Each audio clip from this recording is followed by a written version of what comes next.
కలియుగంలో అద్భుతమైనటువంటి వరాలను ఇచ్చేటువంటి మహనీయుడు రాఘవేంద్ర మంత్రాలయ రాఘవేంద్ర గురు సార్వభౌముడు.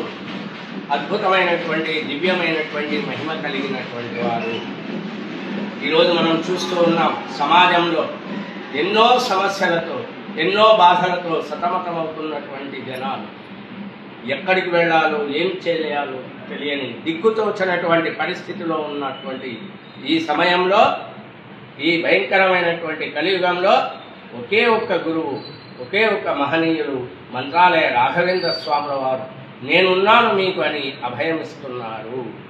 అందుకే వారి శిష్యులైన అప్పణాచార్యులు అంటారు, పూజ్యాయ రాఘవేంద్రాయ సత్యధర్మ రథాయ చ భజతాం కల్పవృక్షాయ నమతాం కామధేనవే. భజించే వారికి కల్పవృక్షము లాంటి వాడు, నమస్కరించే వారికి కామధేనువు లాంటి వాళ్ళు.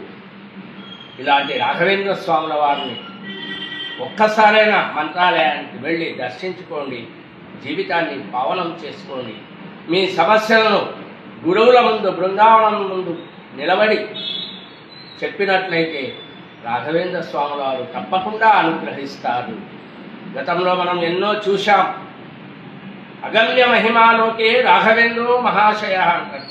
వీరి మహిమలు ఎన్ని అయ్యా అంటే చెప్పడానికే వీల్లేదు. అగమ్యమైనటువంటి మహిమ, లెక్క పెట్టడానికే వీల్లేదు. అంత మహిమలను చూపారు.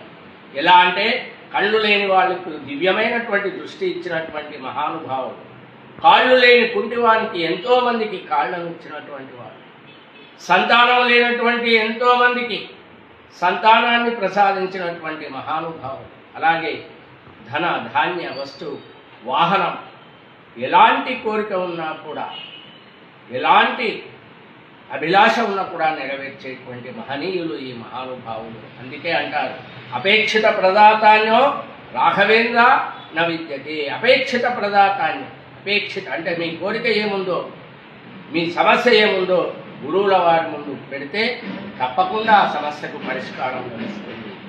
ఇలాంటి మహనీయులు, ఇలాంటి అద్భుతమైనటువంటి గురువులు, కలియుగ కల్పవృక్షము, కలియుగ కామధేనువు అయినటువంటి రాఘవేంద్ర స్వాముల వారిని దర్శించుకోండి, మీ యొక్క కోరికలను విన్నవించుకోండి, ఫలితాన్ని పొందండి, జీవితాన్ని ఆనందంగా సాగించండి అని తెలియజేస్తూ మీ అందరికీ రాఘవేంద్ర స్వాముల వారి అనుగ్రహం తప్పకుండా కలగాలని తెలియజేస్తూ ఓం శ్రీ రాఘవేంద్రాయ నమః, ఓం శ్రీ రాఘవేంద్రాయ నమః, ఓం శ్రీ రాఘవేంద్రాయ నమః.